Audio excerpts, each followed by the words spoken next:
आज हम पढ़ेंगे कि जो रिग्रेशन इक्वेशंस हम फाइंड आउट करते हैं तो उसके लिए एक मेथड होता है अलजेब्रिक मेथड। सिंपली जिस तरह से आप सिंपल इक्वेशन सोल्व करते थे ना, उस तरह से इक्वेशंस के बेस पर जैसे आप एक्स और वाई के लिए सिंपल इक्वेशन सोल्व करते थे, ठीक है, उस हिसाब से भी हम एक मेथड यूज करते हैं जिसको हम अलजेब्रिक मेथड बोलते हैं। उसको लीस्ट स्क्वायर मेथड भी कह सकते हैं आप, ठीक है। वैसे लीस्ट स्क्वायर मेथड तो सारे ही हैं, क्योंकि लीस्ट स्क्वायर का मतलब होता है कि x से x बार का जो डेविएशन है उसका जो स्क्वायर है वो उसका जब हम टोटल करेंगे वो लीस्ट होगा, ठीक है। और x से x बार का जो डेविएशन है उसका टोटल होगा वो नील होगा, जीरो होगा, ठीक है। तो ये तो दोनों ही कंडीशन सभी में पूरी होगी, तो लीस्ट स्क्वायर मेथड तो ये सारे ही हैं, ठीक है। बाकी वैसे हम इसको बोलते हैं अलजेब्रिक मेथड। तो मैं आपको पहले बाइवेरिएट से बताता हूँ और फिर ट्राइवेरिएट से, दोनों से ही बता देता हूँ, ठीक है। तो ट्राइवेरिएट सीरीज में भी आप अपना ये अलजेब्रिक मेथड यूज कर सकते हैं अगर यूज करना चाहें तो, और जो है बाइवेरिएट में भी आप यूज कर सकते हैं। पहले मैं बाइवेरिएट की बात करता हूँ, ठीक है, और बाइवेरिएट से हम ट्राइवेरिएट में भी बना लेंगे, ठीक है। जहां दो वेरिएबल्स है x and y, bivariate series, bivariate series बहुत सिंपल है करने में। एक इसका कंसेप्ट है उसको पकड़ लेना, इसका तरीका है उसको समझ लेना, उसके बाद बहुत सिंपल है। तो मान लीजिए आपको रिग्रेशन इक्वेशन निकालनी है y ऑन x, ठीक है। तो y ऑन x कैसे निकालेंगे? y is equal to a plus B x, बस हो गया, ये इक्वेशन है a प्लस बी एक्स, ठीक है। यहां पर a और b ये दोनों हैं कांस्टेंट, ठीक है। these a and b both are constant, और इन कांस्टेंट्स की वैल्यू जो है वो हमें फाइंड आउट करनी होती है। इस तरह से नॉर्मली जैसे हम इक्वेशन सोल्व करते हैं उन इक्वेशंस के बेस पर हम इनकी वैल्यू फाइंड आउट करते हैं, ठीक है। यहां पर आपका a जो है वो इसका इंटरसेप्ट भी होता है, इंटरसेप्ट जो हमने अभी तक पढ़ा, ठीक है। और b जो है वो स्लोप को बताता है। स्लोप का मतलब चेंज, ढाल, ठीक है ना। मतलब इस तरह से समझो, अगर मुझे यहाँ a और b का पता हो, ये मेन इक्वेशन तो अपनी रहेगी ये वाली। अब इसको निकालने के लिए दो इक्वेशन बनेगी, वो मैं अभी आपको समझाता हूँ कैसे बनेगी। तो अगर मुझे ये इक्वेशन दे रखी हो, ठीक है, तो और मान लीजिए मैं कहता हूँ भाई a है आपका 0, a है मान लीजिए आपका 25 और b है मान लो 1.5, ठीक है। तो मैं कह सकता हूँ y इक्वल टू कितना हो जाएगा 25 प्लस 1.5 गुना x, ठीक है। तो इसको स्लोप इसीलिए बोलते हैं कि अब 25 तो ये रहेगा ही, अगर मैं x 0 कर दूं तो y कितना रहेगा 25। तो अगर x की वैल्यू 0 है तब भी y की वैल्यू 25 तो रहेगी रहेगी, इसलिए ये तो कहलाएगा इसका इंटरसेप्ट, ठीक है। बाकी अब इसके बाद चेंज कितना आएगा कि x की जितनी भी यूनिट आएगी उसका 1.5 गुना बढ़ता जाएगा। x अगर 1 है तो ये हो जाएगा 26.5, x अगर 2 है तो 1.5 गुना 2 3 हो जाएगा, और 25 में जुड़ेगा तो 28 हो जाएगा। x अगर 3 है तो 4.5 हो जाएगा, 29.5 हो जाएगा। इसीलिए b को बोलते हैं स्लोप या इसे हम कह सकते हैं रेट ऑफ चेंज। अब आपको बस ये ध्यान रखना है कि ये इक्वेशन कैसे बनेगी, ये a और b निकलेंगे कैसे, ठीक है। तो ये दोनों कांस्टेंट फाइंड आउट करने के लिए, टू फाइंड आउट, मैं लिख रहा हूं ये आप मेरे साथ साथ लिख सकते हैं, to find out these two constants, ठीक है, we have to solve following two normal equations, ठीक है। और ये इक्वेशंस कैसे बनाओगे, बस मैं आपको वही तरीका बताना चाह रहा हूं ताकि आपको रटना ना पड़े। y is equal to a plus B x, यही था ना। तो अब देखो पहली इक्वेशन कैसे बनेगी, कि ये वाली जो इक्वेशन है ना, इस पूरी इक्वेशन को टोटल कर दो, इस इक्वेशन को n से गुना कर दो एक तरह से, ठीक है, मतलब इनका सम कर दो। तो पहली इक्वेशन बनेगी x का टोटल हो जाएगा भाई सिग्मा, सॉरी x नहीं y है, तो y का टोटल हो जाएगा सिग्मा y। a का टोटल मैंने आपको एक बार बताया भी था, अगर आपको ध्यान हो, कि कांस्टेंट का टोटल करने के लिए हम उसके साथ कभी भी सिग्मा नहीं करते बल्कि गुना करते हैं, ठीक है भाई। x है वेरिएबल, मैंने आपको वेरिएबल और कांस्टेंट दोनों में फर्क बताया था। वेरिएबल का मतलब कभी तो ये 25 है, कभी ये 26 है, कभी ये 15 है, कभी ये 20 है, कभी ये कुछ और है। तो अब इसका टोटल करना है तो भाई इसका जोड़ ही लगाना पड़ेगा, सिग्मा बताता है जोड़ को। तो जब मुझे सिग्मा x चाहिए तो मैं टोटल ही कर रहा हूँ। लेकिन a है कांस्टेंट, कांस्टेंट का मतलब जैसे मान लो मीन हो इसका, और ये हो हर बार 20 20 20 20, तो 20 का टोटल करने के लिए मैं सिग्मा 20 नहीं लिखूंगा, मैं लिखूंगा 20 कितनी बार आया भाई, 4 बार, 20 गुना 4 80 हो गया, ठीक है। तो कभी भी कांस्टेंट का जब टोटल आपको करना हो तो n से सिंपली मल्टीप्लाई करते हैं, तो n a कर रहा हूं मैं इसका total plus b sigma x। इसी तरह से आपको ये भी मैंने बताया था जब मैं स्टैटिस्टिक्स के बेसिक्स जब आपको करवा रहा था, आप ध्यान करिए कि जब एक कांस्टेंट दूसरे वेरिएबल से गुना हो रहा हो, ठीक है, तो जब उसका टोटल आपको करना हो तो आप क्या करो कि सिर्फ जो वेरिएबल है ना उसका टोटल कर लो, ठीक है। अब आप ऐसे समझो जरा, भाई देखो ये 25 गुना 20, 26 गुना 20, 20 गुना 20, 15 गुना 20, ये टोटल मुझे चाहिए है ना, ये x हो मान लो और ये हो b, समझने के लिए अगर मैं कहूँ तो। अब मुझे इनके गुणनफल का टोटल चाहिए, bx का टोटल चाहिए, तो एक तरीका तो है कि इन दोनों को गुना करके टोटल करूं, ठीक है। बाकी इनका सम किस तरह से आ सकता है, सिंपली अगर मैं करूं तो मैं x का सम कर लेता हूं, x का टोटल कर लेता हूं, और x का जो टोटल आएगा उसको एक ही बार 20 से गुना कर दूंगा, ठीक है। आप करके देख लेना, दोनों में सेम आएगा, आप करके देख सकते हैं, ठीक है ना भाई। यहाँ देखो ये हो जाएगा 20 गुना 25, 20 गुना 25 आपने किए होंगे कॉमन वाले, 20 गुना 26 प्लस 20 गुना 20 प्लस 20 गुना 15। अब यहाँ हम करते थे ना कभी कॉमन लेने वाला, 20 कॉमन ले लिया और यहाँ से 25 प्लस 26 प्लस 20 प्लस 15, है ना। तो यहाँ एक तरह से हम क्या कर रहे हैं, ये x का टोटल कर रहे हैं, सिग्मा x हो गया, और इसको एक बार किससे गुना कर रहे हैं, अपना जो b है उससे एक ही बार गुना कर रहे हैं। तो इसका टोटल करने के लिए हम ऐसे लगाने की जरूरत नहीं, सिग्मा b x ऐसे नहीं करेंगे, तो b सिग्मा x, बस आपको देखो रटना ना पड़े, मैं तो इसलिए इतना ही बता रहा हूँ, अदरवाइज मैं सीधी इक्वेशन ही लिख सकता हूँ। तो पहली इक्वेशन तो ये बनेगी भाई। दूसरी इक्वेशन के लिए क्या करना है, देखो यहाँ है x, तो अगली इक्वेशन में इसको गुना करना है, सॉरी इस पूरी इक्वेशन को x से गुना करना है, ठीक है। तो sigma x y is equal to, ठीक है, a sigma x plus b sigma x square. ध्यान से देखो तो मैंने क्या किया है, इस वाली इक्वेशन का टोटल किया तो पहली इक्वेशन बन गई, और इस इक्वेशन को यहाँ y था ना तो मैंने x से मल्टीप्लाई कर दिया पूरी इक्वेशन को, x से मल्टीप्लाई किया, ये x y हो गया। यहाँ मुझे x से मल्टीप्लाई करना है, तो अभी तक जब अकेला n था तो मुझे n से गुना करना पड़ रहा था, a था जब, तो अब a के साथ एक वेरिएबल भी आ गया कांस्टेंट के साथ, तो सिग्मा x इंटू a हो गया, जैसे मैं यहाँ लिख रहा था, ठीक है, plus b sigma x square. और बस भाई इन दोनों इक्वेशन को आप सोल्व कर लो, और जो सोल्व करके जो आएगा उसको आप a और b में पुट कर लो, ठीक है। हमने एक एग्जांपल कई बार लिया है, मैं उसी को ही लेता हूँ, और देखो यहाँ से मैं फिर पार्शियल मल्टीपल में लेकर चल रहा हूँ मैं आपको, मल्टीपल रिग्रेशन में। तो x हमने लिया था, आपको ध्यान हो तो मैंने कई बार एग्जाम्पल लिया, 6 2 10 4 8, और y मैंने लिया था 9 11 5 8 7। तो x का टोटल आता था अपना 30, y का टोटल आता था 40।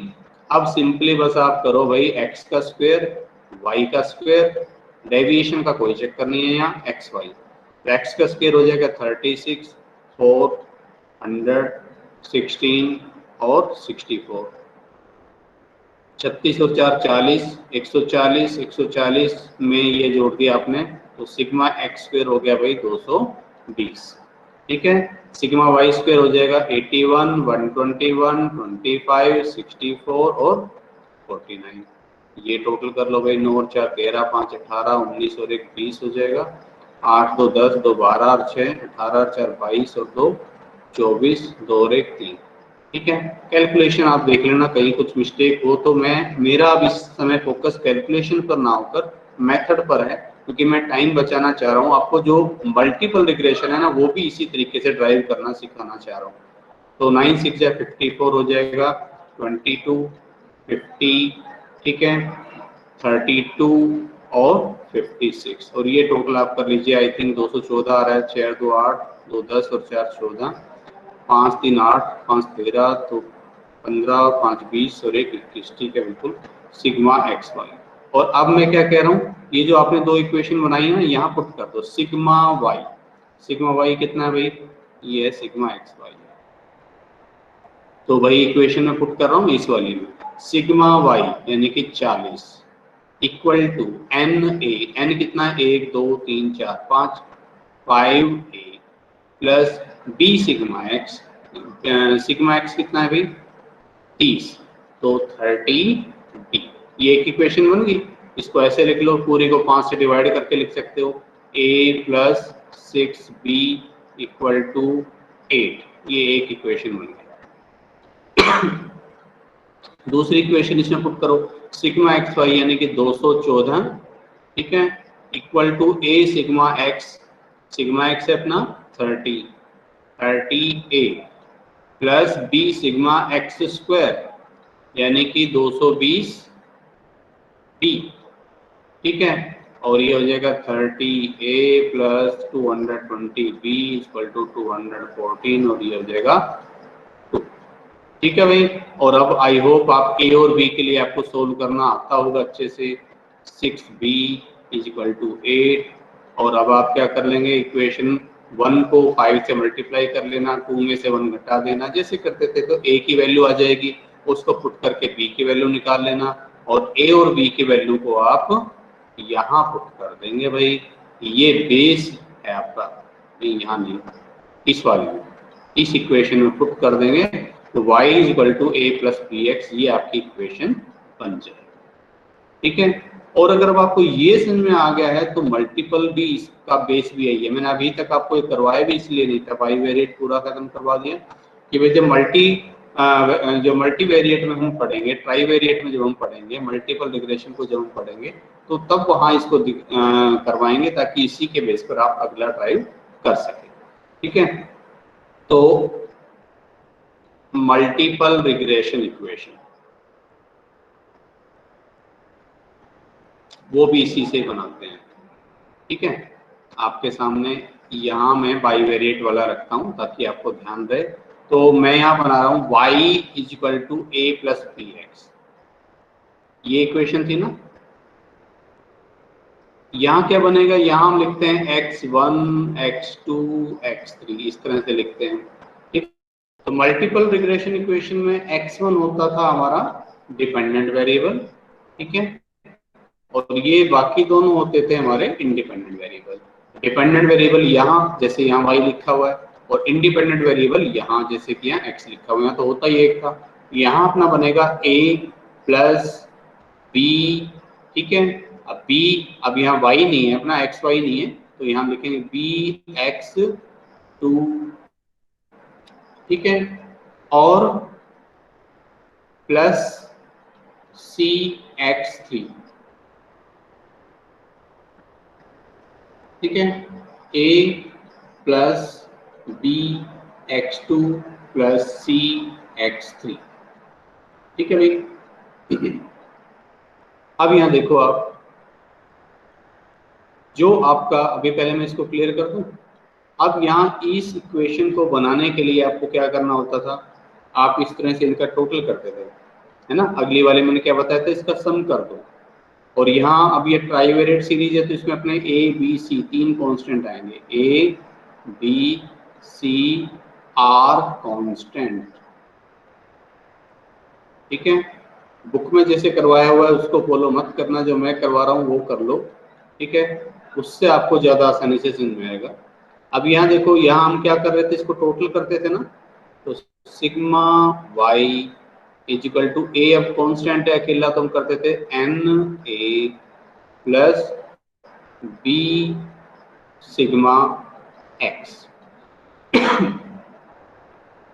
अब यहाँ पर ए बी सी कॉन्स्टेंट है, तो यहाँ तो दो इक्वेशन थी, यहाँ इक्वेशन भी 3 आएगी। तो पहली इक्वेशन बनेगी हमारी sigma x one is equal to n a, ठीक है, प्लस मैं क्या कर रहा हूँ, मैं टोटल करता जा रहा हूँ। अब यहाँ बी है और सिग्मा एक्स है, तो मुझे टोटल करने के लिए क्या करना है, simply b sigma x two plus c sigma x three, ठीक है। अच्छा, अब अगली इक्वेशन हमने कैसे करी थी, यहाँ क्या था अपना x, तो हमने पूरे को किससे मल्टीप्लाई किया था, यहाँ x से मल्टीप्लाई किया था, sigma x y is equal to, ठीक है, a sigma x plus b sigma x square. यहाँ क्या करोगे, यहाँ पर भी आप इसको किससे मल्टीप्लाई कर लेंगे, यहाँ आप मल्टीप्लाई करेंगे इस पूरे को। देखो अब यहाँ ये है आपकी इक्वेशन जो 1 बनी। अब मेरी बात ध्यान से समझना क्या करना है, एक बार इस पूरी इक्वेशन को x2 से गुना करना और अगली बार इस पूरी इक्वेशन को x3 से गुना, क्योंकि इक्वेशन 3 बनेगी ना।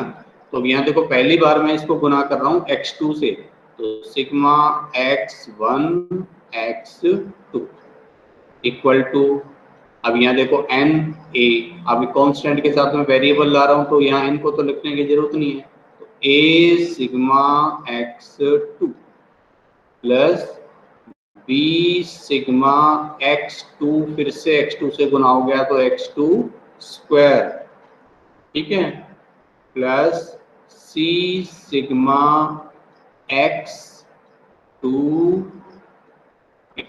x3। जिसको डाउट है मुझसे पूछ ले।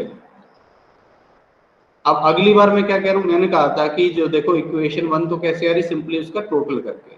अब एक बार इक्वेशन 1 को x2 से गुना करो, ठीक है, तो अपनी इक्वेशन 2 आ जाएगी। अब फिर से ये मैंने कैसे निकाला, मैं आपको समझाने के लिए लिख रहा हूँ, ठीक है। ये वाली इक्वेशन कैसे निकाली, जो बेस इक्वेशन है, बेस का टोटल किया, सम किया, सिग्मा लगाया, ये कैसे आई, इक्वेशन 1 को x2 से मल्टीप्लाई किया, ठीक है, गुना किया। और ये अब अगली कैसे आएगी, अगली वाली को इक्वेशन 1 ही फिर से लेनी है, इक्वेशन 1 को x3 से गुना करो, बस बारी बारी, इतना ही सिंपल है। तो सिग्मा x1 x3 हो गया, फिर से यहाँ चलो, अब यहाँ नए सिरे से, अब ये एन ए है, तो ये हो जाएगा a सिग्मा x3 प्लस, अब ये b है, b sigma x2 x3 plus c sigma x3 है तो x3 का स्क्वायर हो गया। अब बुक में थोड़ा सा आपको परेशानी इसलिए होती है कि वहां क्या लिखा हो मैं बता देता हूँ, ठीक है। बुक में जो होगा ए तो इंटरसेप्ट है, ठीक है, और वहां जो ये जो बी है ना, इस बी को लिख रखा होगा ऐसे, बी 1.2.3, ये आपका रिग्रेशन कोएफिशिएंट है, और इस सी को लिख रखा होगा B13.2। अब ये सिर्फ सी और बी लिखना हो तो हम आसानी से लिख सकते हैं, मतलब इनका वही है, सेंस वही निकलेगी, ठीक है। लेकिन अभी इतना लंबा चौड़ा लेते हैं तो हमें लगता है कि पता नहीं इक्वेशन कितनी मुश्किल है, ठीक है। तो इसलिए भी यहाँ क्लियर कर देंगे हम कि A इज आवर इंटरसेप्ट, ठीक है, और B एंड C ऐसे ही लिख दो आप, कोई इसको गलत नहीं कर सकता। B and C are regression coefficient, ये लिखा, ये लाइन लिखी, और इसके बाद लिखो B का मतलब क्या है, B12.3, और C का मतलब क्या है, B13.2। बस अभी अपने आप इसमें ऑटोमेटिकली पुट हो गया। ठीक है, तो कुछ अलग से सोचने की जरूरत ही नहीं पड़नी है। ठीक है, अब ये आप इसको यूज कर लें। ये देखिए वो कोई रिग्रेशन कोएफिशिएंट्स है। अब आप यहाँ ए बी सी करके निकाल लीजिए, आपको सुविधा रहेगी। अब इस इक्वेशंस को सोल्व कैसे करोगे, ये क्वेश्चन होता है। बेटे इसको सोल्व करने के लिए ये करना पड़ेगा। अब हमें 3 इक्वेशन है, तो पहले हमें इन दोनों में से कोई भी आपका मन करे तो इक्वेशन 1 और इक्वेशन 2 को सोल्व कर लो आप। ठीक है, इनमें से कोई एक चीज खत्म करो। यहाँ अभी तो ए भी है, बी भी है और सी भी है, तो इन इक्वेशन में से सोल्व करके आप सी को खत्म कर दो, चाहे बी को खत्म करो, चाहे ए को करो, और उस वैल्यू को फिर तीसरे में पुट करो। मैं आपको करके बताता हूँ, देखते हैं कितना टाइम अलाउ करता है। मैं बिल्कुल छोटे से छोटा क्वेश्चन उठाता हूँ आपको समझाने के लिए। x1 मैंने ले लिया, बहुत छोटी आइटम, 2 3 4 ले लिया मैंने। ठीक है, x2 क्योंकि मुझे कंसेप्ट बताना है, x2 ले लिया मैंने 1 2 3, और x3 मैंने ले लिया 3 2 1। ठीक है, अब मुझे करना है x1 square, x2 square, x3 square. फिर मुझे चाहिएगा x1 का x2 से गुना, x1 का x3 से गुना, और x2 का x3 से गुना। तो x2 x1 का टोटल 4 3 7 और 2 9, इसका टोटल 3 2 5 और 1 6, इसका टोटल 3 2 5 और 1 6, x1 स्क्वायर 4 9 16, 16 और 4 20 और 9 29, x2 का स्क्वायर 1 4 9 9 और 4 13 और 1 14, x3 का स्क्वायर ये हो जाएगा भाई 9 4 1 9 और 4 13 और 1 14 हो जाएगा। x1 x2 हो जाएगा, देखो 2 गुना 1 2, 3 गुना 2 6, 4 गुना 3 12। ठीक है, और 12 और 6 18 और 2 20। x1 x3 कितना हो जाएगा भाई, x1 x3 ये रहा, 2 गुना 3 6, 3 गुना 2 फिर से 6, और 4 गुना 1 4, 6 6 12 और 4 16। x2 x3 1 गुना 3 3, 2 गुना 2 4, 3 गुना 1 3, तो ये हो जाएगा 4 3 7 और 3 10। ठीक है, और अब मैं आपको जो कुछ मैंने बताया वो सब करके बता रहा हूँ, मुश्किल से 5-10 मिनट का काम है। ठीक है, तो पहले तो हम अपनी एक बेस इक्वेशन लिख रहे हैं। बेस इक्वेशन क्या है हमारी, कि x1 equal to a plus b x2 plus c x3। ठीक है, मैंने 12.3 13.2 होता तो वही है, लेकिन मैंने वो लिखा ही नहीं, उसको हम a की बार क्लियर कर देंगे यहाँ, कि a इंटरसेप्ट अभी बताया, b का मतलब रिग्रेशन कोएफिशिएंट b 12.3, और आपको पता है x2 के साथ कौन सा गुना होता है, मैं उधर सिखा चुका हूँ आपको, और c होता है b 13.2। आप अगर उधर रखते तो देखो यहाँ x3 है तो यहाँ 13.2 ऐसे लिखते थे ना। तो ये तो अपनी बेस इक्वेशन बनेगी। अच्छा, अपनी इक्वेशन क्या थी फटाफट से लिख दें। तो पहली इक्वेशन बनेगी sigma x1 is equal to a, यानी कि एन ए टोटल करेंगे ना, plus b sigma x2 plus c sigma x3। मैं वैल्यू और पुट कर दूं फटाफट इसमें। तो सिग्मा x1 है भाई अपना 9 इक्वल टू n है 3 1 2 3 1 2 3। ठीक है, 3a plus b sigma x2 है भाई 6b plus c sigma x3 तो 6c। ठीक है, तो इक्वेशन क्या बनी भाई अपनी, इक्वेशन में लिख दूं फिर से, 3a plus 6b plus 6c, x3 का टोटल भी हाँ 6 ही है, 6c इज इक्वल टू 9। ये पहली इक्वेशन है। अब दूसरी इक्वेशन क्या थी भाई जरा देखना। इसके लिए हम क्या कर रहे थे, इसको x2 से गुना कर रहे थे, sigma x1 x2 is equal to a sigma x2 plus b sigma x2 square plus c sigma x2 x3। तो x1 x2 का टोटल कितना है भाई अपना? x1 x2 का टोटल है 20, ठीक है।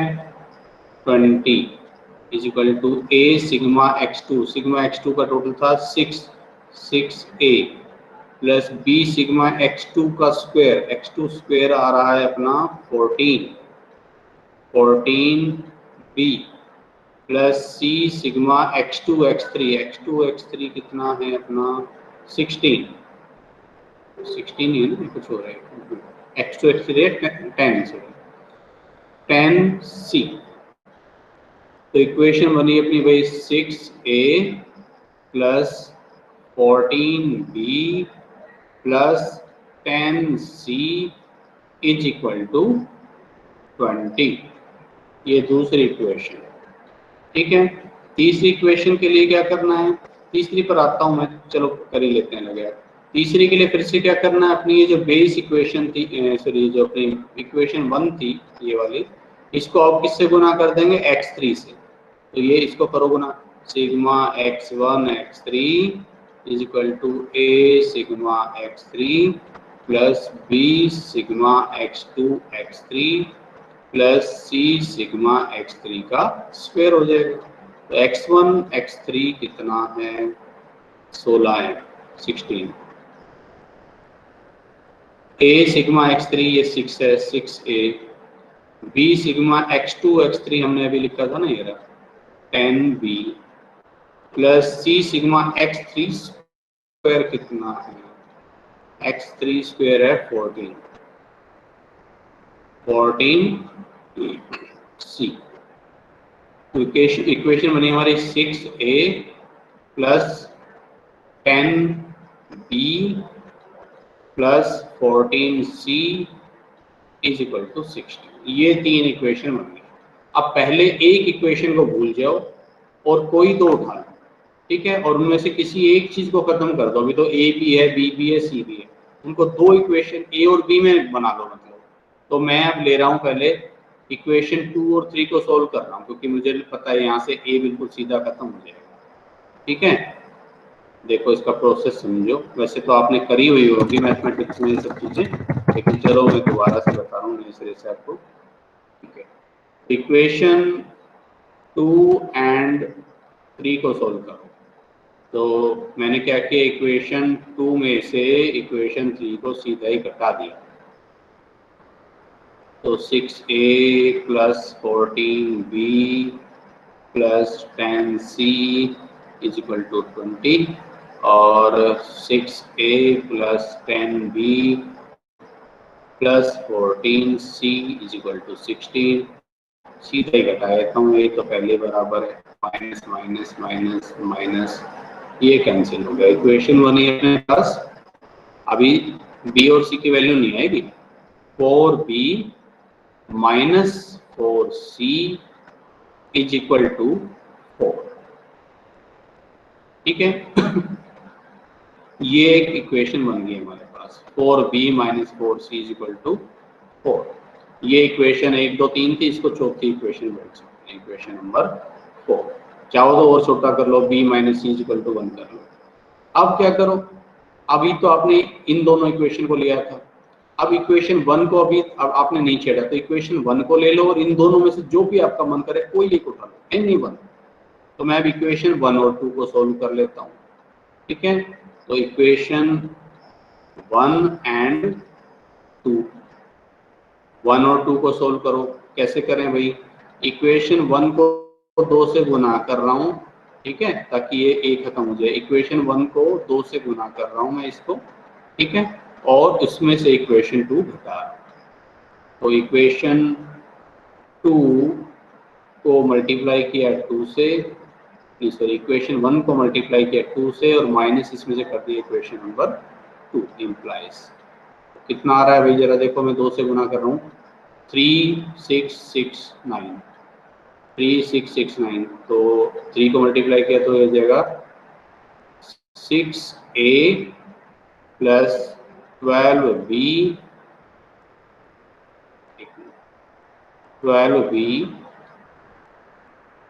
Plus 12c is equal to 9 का डबल हो जाएगा 18, और इसमें से इक्वेशन 2 तो मेरे पास ये थी, ये रख देता हूँ, it is 6a plus 14b plus 10c is equal to 20। Logic कर दीजिए इसको सोल्व, कितना आता है। तो भाई यहाँ से हो गया ये माइनस माइनस माइनस और ये भी माइनस। ठीक है, इसमें कोई आपको फॉर्मूला वगैरह याद नहीं करना, सिंपल चलती है बिल्कुल। -2b प्लस 2c, ठीक है, इज इक्वल टू -k2। और सिंपल कर ही लेते हैं, इसको भी कर देते हैं, इसको भी। ये बन जाएगी अपनी भाई b minus c is equal to 1, ठीक है। और ये बन गई -b plus c is equal to -k1। ये इक्वेशन नंबर बन गई 5। अब इक्वेशन नंबर 4 और 5 की जो नई इक्वेशन आई है ना, इनको सोल्व करके b और c के वैल्यू निकालो पहले। तो इक्वेशन अपनी वो वाली कौन सी आ रही थी अभी, just a minute, b minus c is equal to 1, इसी के नीचे लिख देता हूँ, b minus c is equal to 1, ठीक है। और यहाँ अभी इनकी कोई वैल्यू नहीं आ रही है, कुछ गलती हुई है, ठीक है। और वो गलती कहाँ से हुई है मैं आपको वो भी मैं बता देता हूँ। बी और सी सीरीज के बीच में परफेक्ट नेगेटिव कोरिलेशन हो गया, मैंने रखते टाइम ध्यान नहीं दिया, मैं ये गलती कर गया। ये देखो 1 2 3 लिखा मैंने, और यहाँ मैंने कर दिया 3 2 1, जस्ट अपोजिट कर दिया। इसमें परफेक्ट नेगेटिव कोरिलेशन हो गया, उसकी वजह से आगे इसमें इक्वेशन बन ही नहीं पाएगी। दोनों जीरो हो रही है, तो इसका मतलब बी और सी की वैल्यू फाइंड आउट हम कर ही नहीं सकते। बी भी जीरो, सी भी जीरो, ऐसा होगा नहीं, ठीक है। एक्चुअल में सही डेटा जब लेंगे तो इस तरह की दिक्कत नहीं आएगी। बट अब चलो, यहाँ मैं इस क्वेश्चन को सोल्व करते आगे नहीं बढ़ सकता, लेकिन मैं आपको बता सकता हूँ कि अब करना क्या है। तो यहाँ से बी या सी में से किसी एक की वैल्यू आप फाइंड आउट करते, पहले बी की, फिर b की वैल्यू आप पुट कर देते इक्वेशन 4 या 5 में, तो इक्वेशन आ जाता है, तो वैल्यू आ जाती है c की। और फिर b और c की वैल्यू इन इक्वेशन 1 2 3 में से किसी में भी रख देते, आप इक्वेशन 1 में रख देते बेशक, तो वहां से वैल्यू आ जाती a की। तो इस तरह से जब आप a b c की वैल्यू निकाल लीजिए और उस a b c की वैल्यू को अपनी उस बेस इक्वेशन जो हमारी है, ठीक है, बेस इक्वेशन कौन सी है अपनी, जो हमने अभी रखा कि x1 इज इक्वल टू ये वाली जो है अपनी, इस बेस इक्वेशन में रख दीजिए।